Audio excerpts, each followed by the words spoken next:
தாயாக வந்தென்னை தயை கூட்டுவாயா, சேயாக தினம் என்னை சீராட்டுவாயா.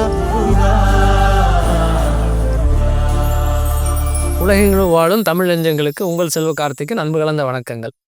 2025 வரக்கூடிய நல்ல ஒரு வருஷத்துல உங்களுடைய லைஃப் பார்ட்னர் எந்த அளவுக்கு உங்களுடைய ராசிக்கு அமைய போறாரு, அதே மாதிரி பார்த்தீங்கன்னா காதல் திருமணமாக வரைக்கும் போகுமா போகாதா, குடும்ப உறுப்பினர் உங்களான உறவுகள் எப்படி இருக்கும், கணவன் மனைவிக்குள்ளான அன்பு அன்பு எப்படி இருக்கும் அப்படிங்கிறத மிக டீட்டெயிலாக பார்க்க போகிறேன். ஏன்னா இதெல்லாம் முக்கிய தேவை. நம்ம வீட்டில் ஒரு சந்தோஷமாக இருந்தால் தான் ஒரு தொழிலுக்கு போனாலும் ஒரு நிம்மதியாக வேலை செய்ய முடியும், வருமானம் ஈட்ட முடியும், நல்ல நிம்மதியான ஒரு காரியங்களை நம்ம செய்ய முடியும். அப்பேற்பட்ட சூழலில் உங்களுடைய ராசிக்கு என்ன மாதிரியான பலன்களை டீட்டெயிலாக இருக்க போது டீட்டெயிலாக நம்ம ப்ரிடிக்ட் பண்ணியிருக்கோம். அதனால் வீடியோ ஸ்கிப் பண்ணாமல் பாருங்கள். நம்ம சேனலை தான் ஃபஸ்ட் டைம் பார்க்க வந்திருக்கீங்கன்னா சேனலை சப்ஸ்கிரைப் பண்ணிக்கோங்க. நம்ம போடக்கூடிய வீடியோக்கள் உங்களுக்கு உடனே கிடைக்கணும் அப்படின்னா பெல் பட்டனை கிளிக் பண்ணிக்கோங்க. டீட்டெயிலாக பார்ப்போம்.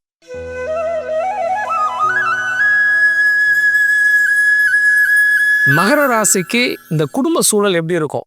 பொதுவாகவே இந்த மகர ராசிக்கு இந்த 2025 நல்ல ஒரு மாற்றங்கள் காத்துட்டு தான் இருக்குன்னு நம்ம சொல்லிடலாம். ஏன்னா சனி பகவானை பொறுத்த வரைக்கும் குடும்பஸ்தானம் வாக்குஸ்தானத்தில் பார்த்தீங்கன்னா பாதச்சனியாக 7 சனி முடிவில் இருந்துட்டு இருக்கீங்க. இந்த காலகட்டத்தில் பார்த்தீங்கன்னா உங்கள் ராசிக்கு 5வது வீட்டில் குரு பகவான் இருக்கிறது ஒரு நல்ல வாய்ப்பு தான்.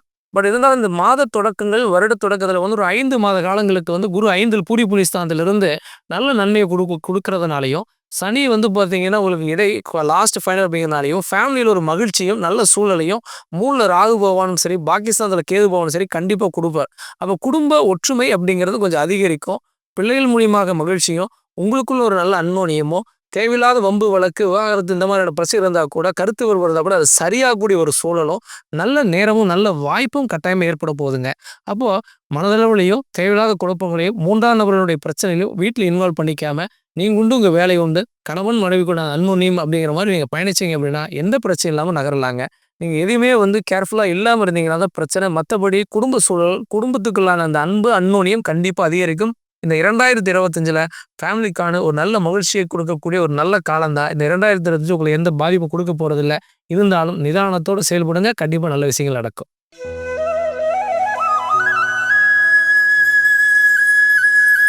மகர ராசிக்கு காதல் சூழல் எப்படி இருக்கும்? இந்த 2025 தான் நம்ம பார்க்க போகிறோம். 2025 பொறுத்த வரைக்கும் இந்த காதல் அப்படிங்கிறது எல்லா விதத்துலையுமே பார்த்தீங்கன்னா மிகப்பெரிய ஒரு எதிர்பார்ப்புகள் எல்லாருக்கும் இருக்கும். இன்றைக்கி பார்த்தீங்கன்னா இந்த காதல் சிறு குழந்தைந்து பெரியவங்க வரைக்கும் எல்லாருக்கும் அந்த அன்பை தேடி போகிறது பயணத்தில் தான் எல்லாருமே இருக்கும். பட் ஒரு சில ஜாதகங்களில் காதல் திருமணத்துக்குரிய யோகம் இருக்கிறவங்களுக்கு தான் அது கல்யாணம் வரைக்கும் கொண்டு போகும்.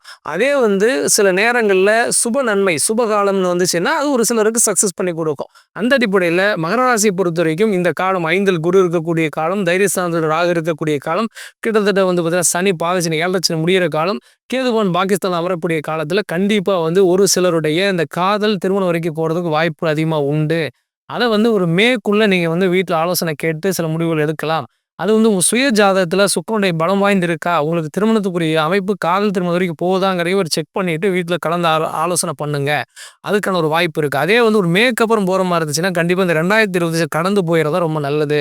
உங்களுடைய வயதும் உங்களுடைய காலமும் நேரமும் சரியான முறைதான் செக் பண்ணிக்கிங்க. கோச்சார் ரீதியாக திசாபுத்திகளுடைய தன்மைக்கும் வித்தியாசப்படும். கோச்சார் ரீதியாக ரொம்ப கம்ப்ளீட்டாக நல்லா இருக்குது. அதனால் ஒரு மேற்குள்ளே சில முடிவுகளை எடுக்கலாம். கண்டிப்பாக உங்களுக்குள்ளேயுமான இருக்கக்கூடிய அந்த சண்டை சச்சரவு தேவையில்லாத மனக்குழப்பங்கள் இதெல்லாமே கம்மியாகும். ஒரு படிப்படியாக கம்மியாகும். அந்த கம்மியாகிறதுக்குள்ளே நீங்களும் கொஞ்சம் ஆக்டிவாக இருந்துக்கிட்டிங்கன்னா பிரச்சனை இல்லை. முடிஞ்ச அளவுக்கு ஃபேமிலியோட கருத்து கேட்டு சில விஷயங்களை முடிவெடுக்கிறது ரொம்பவே நல்லது. கவனமாக இருந்தே நல்ல விஷயங்கள் நடக்கட்டும். இப்போ நம்ம பார்த்தீங்கன்னா காதல் குடும்பம் 2 விஷயத்தை நம்ம பார்த்தோம். பொதுவாகவே பார்த்தீங்கன்னா எல்லாருடைய தேவைகள் இதை சார்ந்து தான் மிக முக்கியமாக இருக்குது. ஆனால் இருந்தாலும் கூட நம்முடைய ஜாதகத்தில் டீட்டெயில் ப்ரொடெக்ஷன் நம்முடைய லவ் சக்ஸஸ் ஆகுமா ஆகாதான், நம்முடைய கணவன் மனைவியோட ஒற்றுமை எந்த அளவுக்கு இருக்கும், விவாகரத்து பிரச்சனை தான் தீருமா தீராதான், உங்களுடைய குடும்பத்தில் நல்ல நன்மைகள் பிறக்குமா அப்படிங்கிற மிகப்பெரிய கேள்விகளும் சில சந்தேகங்கள் எல்லாருக்குமே இருக்கும். இப்போ ஏற்பட்ட சந்தேகங்களுக்கு உங்கள் சுய ஜாதகத்தை டீட்டெயிலாக நம்ம ப்ரெடிக்ட் பண்ணி பார்த்தோம்னு சொன்னால் கண்டுபிடிக்கலாம். உங்கள் ஜாதகத்தில் லக்னாதிபதி என்ன, உங்களுக்கு இப்போ 6ஆம் வீட்டு திசையோ 8வது வீட்டு திசையோ இல்லை 12வது வீட்டு திசை போகுதா, 2 பேருக்கும் ஏதாவது நெகட்டிவான திசையில் நடந்துட்டு இருக்கா, 2 பேருக்கும் கிரக பொருத்தங்கள் எப்படி இருக்குது, ஜாதக பொருத்தங்கள் எப்படி இருக்குது, அதே மாதிரி ராசி பொருத்தம் எப்படி இருக்குது, இதெல்லாம் கொஞ்சம் டீட்டெயிலாக ப்ரெடிக்ட் பண்ணி பார்த்தோம்னு சொன்னால் இன்னும் தீர கண்டுபிடிக்கலாம். அதனால் நீங்கள் உங்கள் சுய ஜாதகத்தை உங்களுக்கு தெரிஞ்சவங்க அருகில் இருக்கவங்க செக் பண்ணி பாருங்கள். அப்படி இல்லைன்னா நம்ம மூலியமாக பார்க்குறதெல்லாம் ஆன்லைன் கன்சல்ட்டிங் இருக்குது. எங்களுடைய வாட்ஸ்அப் நம்பருக்கு ஷேர் பண்ணுங்கள். நான் உங்களுக்கு பார்த்துட்டு டீட்டெயிலாக ப்ரெடிக்ட் பண்ணி சொல்கிறேன். இல்லை நேரில் வரணுன்னாலும் கூட வாங்க. கோயம்புத்தூரில் ராமநாதபுரத்தில் ஜெம் ஆஸ்பத்திரியில் நம்முடைய ஆஃபீஸ் இருக்குது. நேரில் வந்தாலும் நம்ம ஜாதகத்தை டீட்டெயிலாக பார்த்துக்கலாம். கண்டிப்பாக நல்ல விஷயங்கள் நடக்கும். மேலும் நல்ல விஷயங்கள் நடக்க என்னுடைய வாழ்த்துக்கள். மீண்டும் ஒரு நல்ல ஒரு வீடியோவில் உங்களை சந்திக்கிறேன். நன்றி, வணக்கம்.